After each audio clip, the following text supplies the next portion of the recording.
What's up, everyone? Welcome to the podcast. I'm your host, Isaiah Copon. It's December 10, 2021, and this is Lift and Learn episode 65. In this episode, I'll be talking about bulking, how you can do it properly by learning from mistakes that I've done in the past. And the second topic will be about ideal macros you should be eating, regardless if your goals are to build strength, gain muscle, or to lose weight or fat, all of that good stuff. So I guess they're both nutrition related today, actually. Again, that's a huge aspect when it comes to your long-term and overall health. Before that though, I'll talk a bit about what I've been up to lately, and that might include fitness related topics, and it might not. If you want to follow me, your host, on Instagram, it's isaiah.copon, and you can also check out my website, isaiahcopon.com. The podcast is on Instagram at Lift and Learn Podcast, on Twitter at Lift and Learn Pod, and also on Facebook. You can just search Lift and Learn Podcast. With that being said, let's get into it. Alright, welcome back to another episode, everyone. I hope your week went well since the last time you heard my voice. Training went pretty well this week, so I guess we'll start off with that. Training went well for at least the first half of the week and the past weekend. I started off on Monday by doing legs, but I knew I had to wake up really early that day, so I decided that I was going to do a deadlift focused leg day because I had a feeling if I had squats to do, then I probably would have skipped the gym entirely.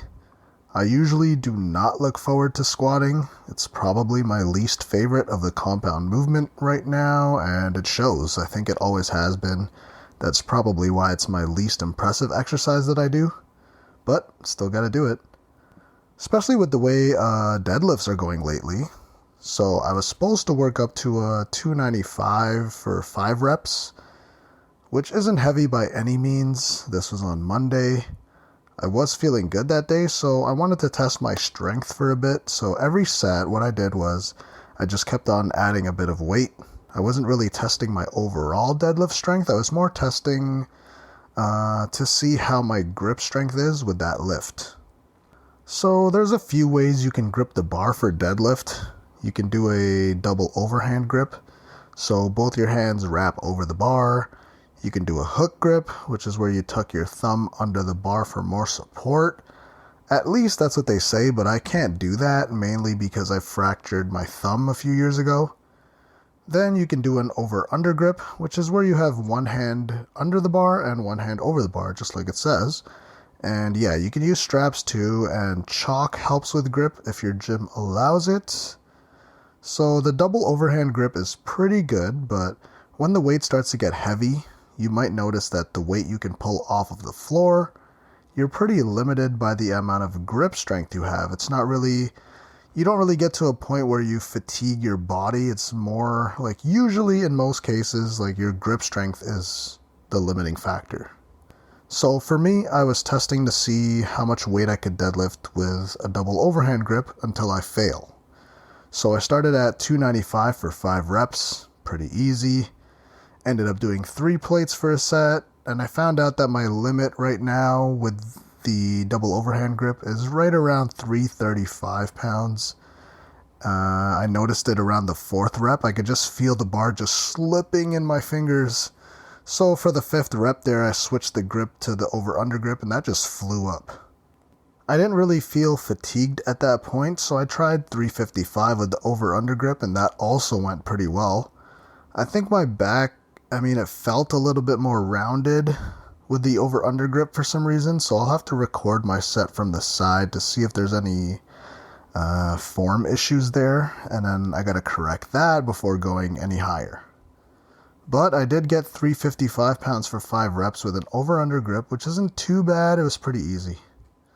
For bench press this week, the last week went well, but I actually stayed away from the barbell this week. Took a week off of it, so I just did some dumbbell work. Nothing new in weight there. Played around with the hundreds on incline bench. And again, the 120s on flat bench, which I'm really starting to get used to the more and more I do that. And on the weekend, I got in a lift at the infamous Planet Fitness. Their dumbbells only go up to 75 pounds, so I've been using the Incline Smith machine bench press there, which feels pretty good if I'm hitting in the 10 to 12 reps, the 10 to 12 rep range there. And when I work out at that gym, it's almost guaranteed that I do chest cable flies as well, since that's pretty much my only opportunity to do so during the week. Anyways, about midweek, I took my off day on Wednesday. That was actually good timing because I woke up that morning with a bit of a headache, which is weird because I've been having some issues with that over the past few months. They're not crazy painful or anything, but there's just some sort of disturbance going on in my brain, which I'm not used to since I don't really get headaches that last for more than just a few seconds. I don't even know if that qualifies as a headache, and I haven't had a migraine before, which I'm thankful for. But yeah, for some reason my head was hurting on Wednesday morning, so I decided that that would be an off day for the week. And today, again, it's Thursday night as I record this podcast. I ended up having another day off. I actually had a pretty good night's sleep, worked a bit in the morning, came home to have a video call with a client and do some laundry, went back to the gym to work again. And at this point, it's already 3 in the afternoon when I finished up, so I just figured I'd do some mobility work and stretches, and then I'd just go home because I wasn't really feeling high on energy at that point in my day. I was super hungry, so I figured the workout probably wouldn't go too well.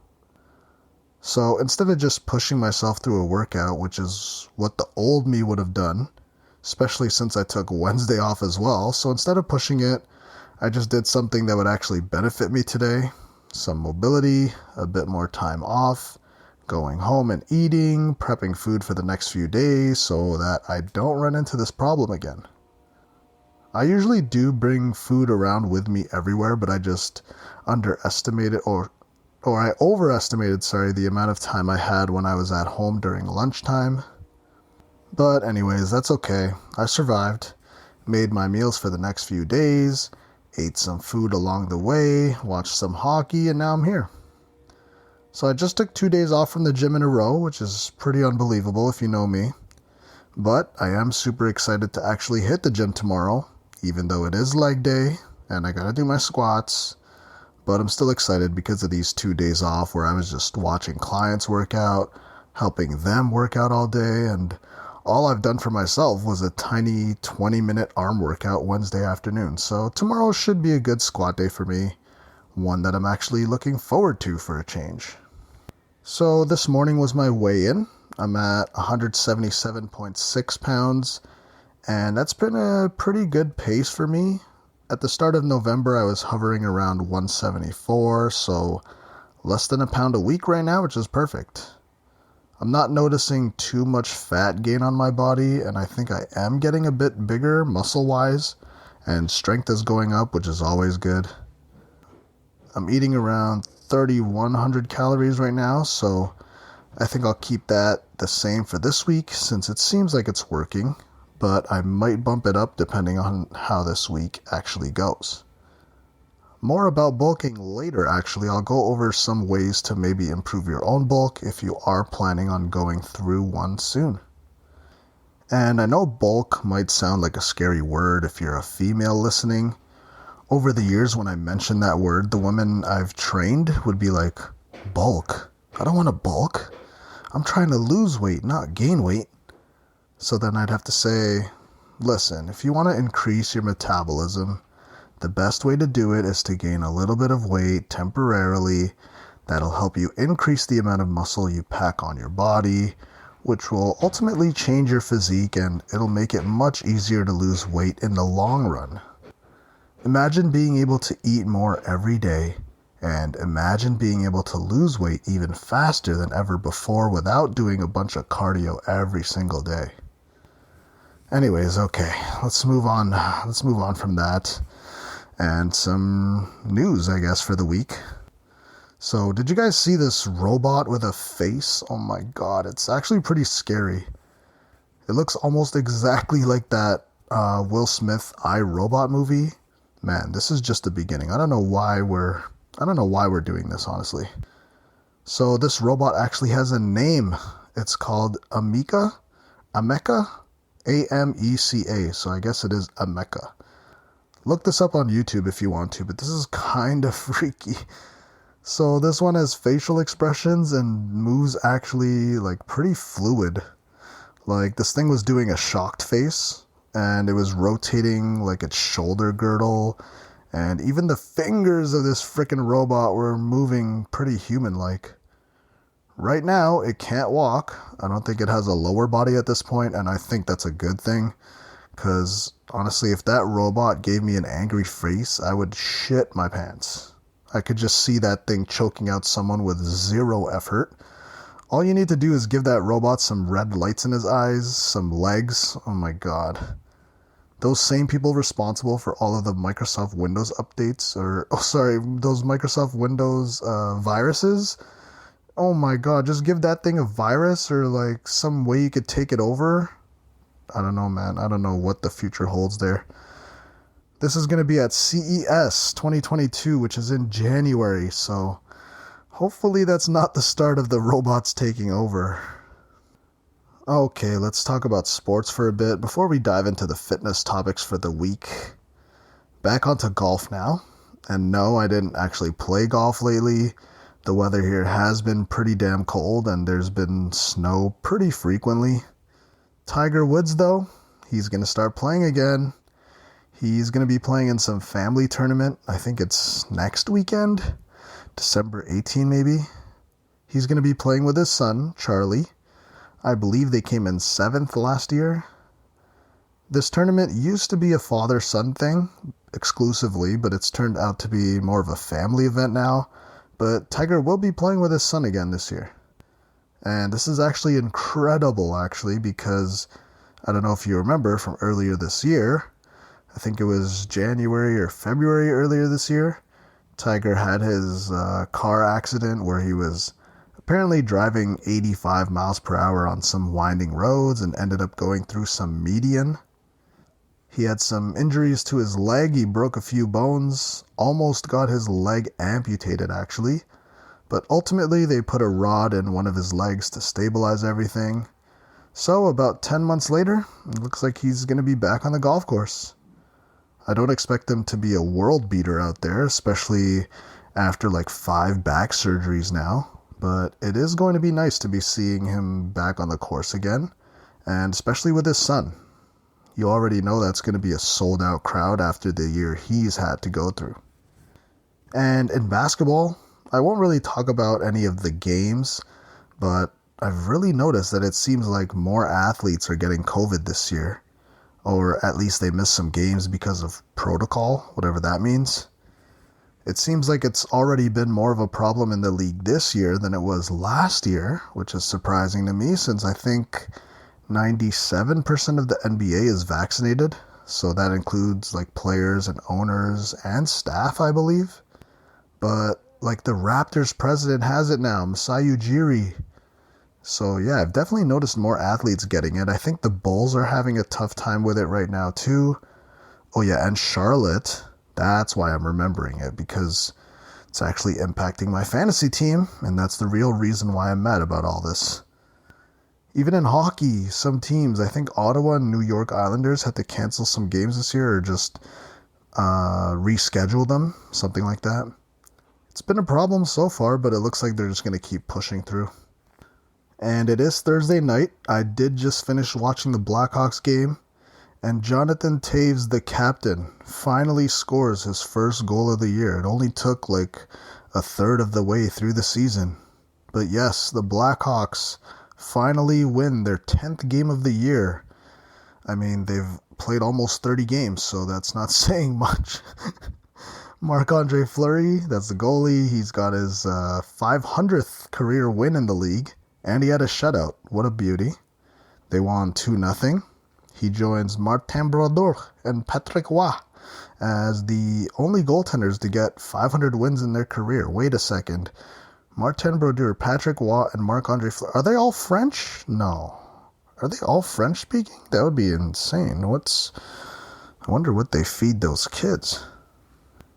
He won the game tonight in Montreal, and there were even Fleury chants from the crowd towards the end of the game, And after the game, what was I going to say? After the game, even the opposite team was out there at the end banging their sticks on the ice, which is a congratulatory tradition in the league, so it's kind of a big deal. I mean, not bad for a former first overall draft pick. He's had a pretty good career, 3 cups, I think, with the Penguins, but we really do need him at his prime right now to have a shot at doing anything this year because the team isn't as good as I thought it would be. It's been a pretty disappointing season so far. Something that's not disappointing, though, the Spider-Man Across the Verse Part 1 first look, that came out this past week. I'm excited for that one because the last movie, what is it called? Into the Spider-Verse or something, that came out in 2018, I believe, and I enjoyed that one. This one, though, it's coming out next year, 2022, which is just around the corner, actually. And part 3 will be in 2023, so that's cool. It's going to be back-to-back year release dates. Also, I can't wait to watch that new Spider-Man No Way Home. I think that's what the next one's called. I think my cousin got us some tickets for that one, either next week or the week after. That one should be pretty good too. I'm just trying not to get myself too hyped up for that, but that one should be pretty good if you've seen any of those trailers. It looks pretty crazy. Question 1. How to bulk properly? Oh gosh, here's one I have too much experience with. And I feel like this is a good topic for me to go through because I've been in this industry for almost 8 or 9 years now, which is actually pretty crazy now that I think about it. I think it's just over 8 years at this point. So that means I've been lifting that whole time. And I've been training clients during that time as well. That started a year or 2 after I started actually working out. And I've learned a lot. Trust me, I was that skinny kid back then. I was a hard gainer growing up. It was tough for me to pack on any weight. I guess you could call me an ectomorph if somatotypes are your thing. I think I've already told the story on here about when I was in college and starting to learn about fitness and health. I didn't really lift at that point, except for a brief stint in a semester in high school. So when I got to college, I wanted to get into working out. So I made friends with the 2 guys in the class who looked like they actually worked out. Basically, the biggest guys there, because I was always pretty skinny growing up. Plus, I'm short, I'm vertically challenged, so I wanted to be one of the bigger guys for a change, so I figured working out would be a good option, and the big guys probably would know what to do. I approached them, became friends with them, learned how to work out, or at least start working out. I was probably overtraining every single day, but I was young and I didn't know what I was doing yet. And I did that for a while, but wasn't seeing as much change as I wanted. I really needed a way to get bigger quicker. I mean, without taking roids. They said, bro, you have to eat more. And that's when I learned the secrets of how to get big. It's to eat more. It's not just lifting weights and then leaving the gym looking like a beast all of a sudden. So they showed me a meal that basically changed my life. Pasta loaded with butter and Parmesan cheese. That was a game changer, and I gained a lot of weight. I'd like to say that was all muscle, but I hit almost 190 pounds when I was struggling my whole life to even get over 150 pounds, so I was able to push through that barrier. That meal helped put calories into my body, and they told me to just eat whatever I wanted, and I did that. But the thing is, like I said, I've learned so much over the years. And I'm sure if I sat down and had a conversation with those guys, we'd probably all think we're idiots. Since we're all still in this industry today, we were the few who actually made it to the end. Anyways, I've learned a lot when it comes to gaining weight, because that was not the smartest decision to just eat whatever you want. That's not the advice you'd want to give someone who's looking to put on muscle or to increase their lean body mass. So like I was saying earlier, a bulk is just you eating in a calorie surplus. That's it. You need to be eating enough to gain weight because ultimately it makes it a whole lot easier to gain muscle and build strength. It doesn't mean you have to get fat like I did before when I did my first few bulks. Again, I gained so much fat back then because of that advice earlier of just eat whatever you want and lift heavy and you'll get big. The thing is, old me would have done exactly that, and usually kids will go through that, or just when you're younger and new to lifting and you don't know much. The thing is, I've learned over the years that eating whatever you want, whenever you want, it's not the smartest way to go about things. This is called a dirty bulk. You might have heard that term before. And since this question is about what's the proper way to bulk, dirty bulk, that ain't it, chief. Instead of just eating whatever you want, gaining a bunch of fat and meaningless weight, you need to do it properly. That means being smart about what you're putting into your body. That's why I wanted to talk about bulking today, because it is usually something that people who work out like to do for the winter. At least here where I live, there's winter and other seasons. It's cold now.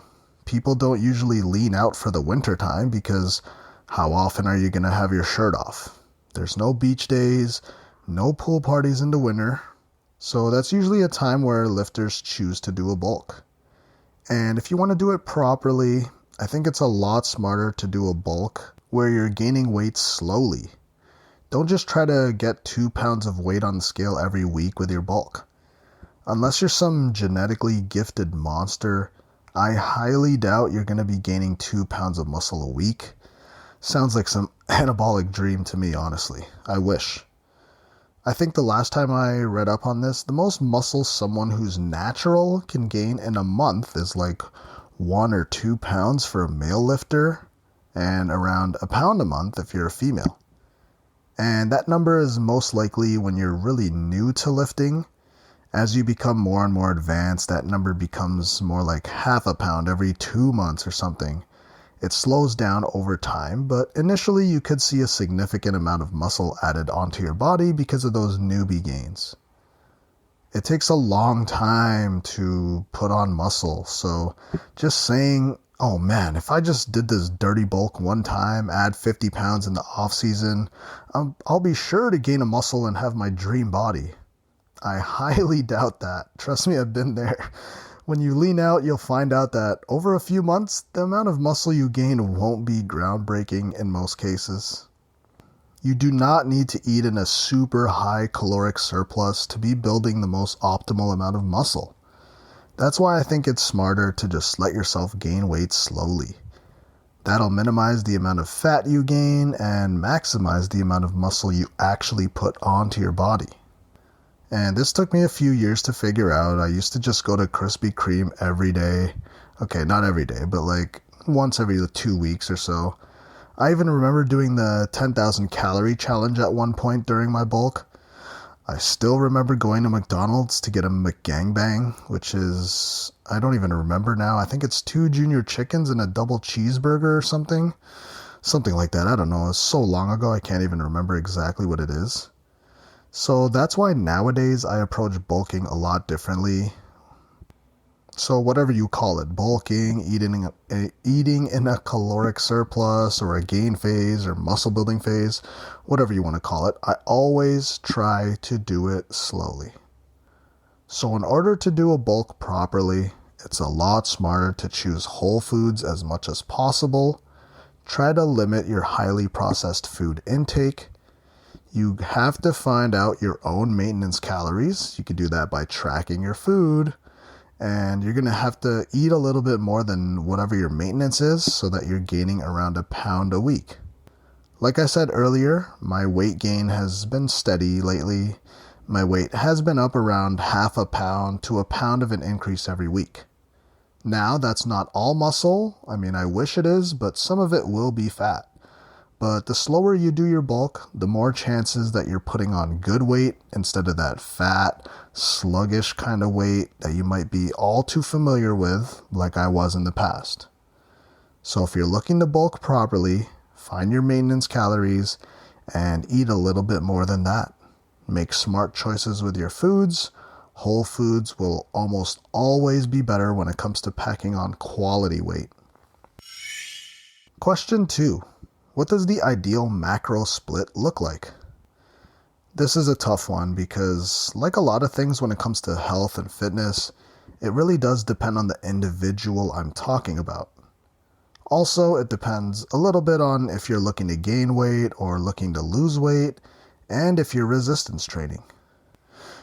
Whether your goals are weight loss or weight gain, the amount of protein you're eating should be around the same. It should be around your weight in pounds. Oh my god, I've said this 1,000 times now. Yeah, your weight in pounds should be how much you're eating in grams. So right now I'm hovering around 175 pounds. So for me, my goal would be to eat around 175 grams of protein every single day. Of course, there are some fluctuations there. There are days where I'll have more than that, and some days where I'll have a little less than that. That's also true if we're talking about daily caloric intake. That goes up and down as well. So just because you hear me say, I eat 3,000 calories every day to bulk, that's just a general area, or like a general range. Some days I'll be 100 or 200 over, sometimes under. At the end of the week, it usually evens out. So in terms of protein intake, it should be your weight in pounds, how much you're eating in grams. So 150 pounds, you're eating 150 grams of protein. That should be right around the max, but you can get away with like 120 grams of protein if you weigh 150 pounds. They say 0.6 grams to 1 gram when it comes to your pounds, if that makes any sense. Now, if you're on a gain phase right now, you're eating in a surplus more than your maintenance in order to put on muscle, like I just talked about, bulking. Some studies do show that eating a little bit less than your body weight actually is okay because of the amount of carbs that you're eating. On the other side of the spectrum though, if you're cutting or leaning out or losing weight while resistance training, protein actually becomes even more important during this time because it'll help keep the amount of muscle you have when you're in a deficit. The more protein you eat in a caloric deficit, the less protein and muscle will waste away. So technically, it's a little bit more important to have a higher protein intake when you're in a caloric deficit. When it comes to carbohydrates and fat though, this really depends on the person I'm talking to. Some people feel like they have more energy if they eat more carbs, which is the camp that I'm in, and others like to have a higher fat diet, which is also fine, but not for me, but I've seen it with some of my clients. The thing is, with the fat macro, there's a misconception that all types of fat is bad for you, so you should avoid it completely or only have low-fat foods.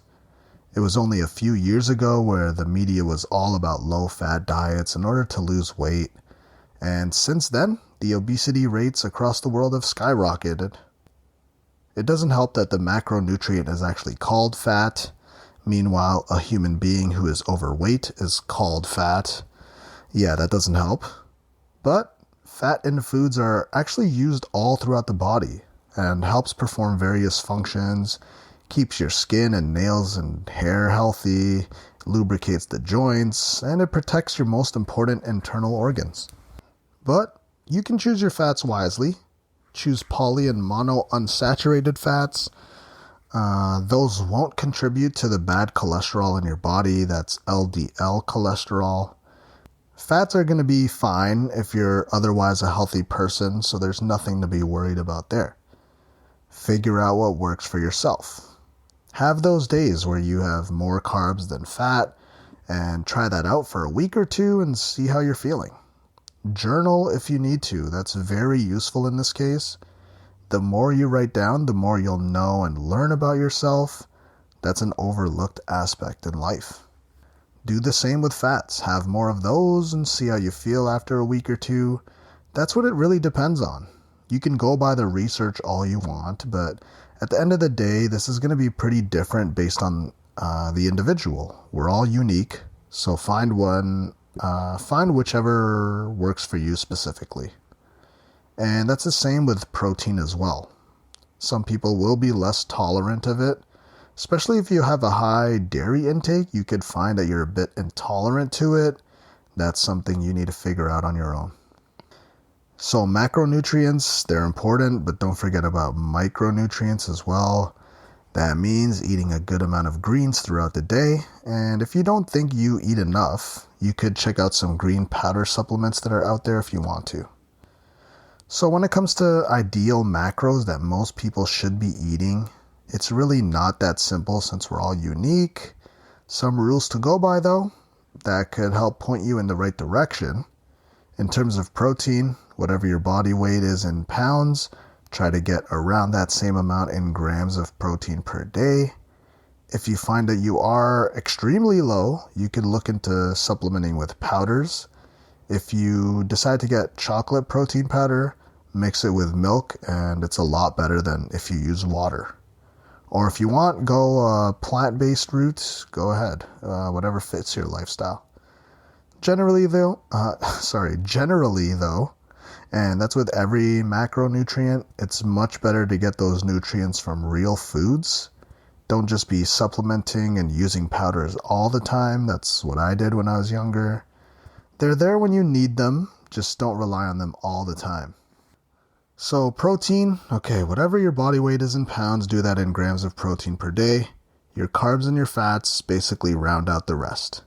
So for me, I perform much better with higher carbs, and I like eating carbs the most. That's your grains and rice and pasta, and some goodies like muffins and sugary foods and ice cream and Krispy Kreme and Cinnabon. I mean, you should try to limit those, but I do like to have those good ones from time to time. I like eating carbs a lot more than fats, so I lean more towards eating those. So circling back to the original question, what's the ideal macronutrient split in order to hit your goals? A general rule would be to do something similar to what I'm doing, which is also what I recommend most of my clients to do as well. So if my protein intake is at 180 grams of protein and I'm eating 3,000 calories, that's about 25% of my intake.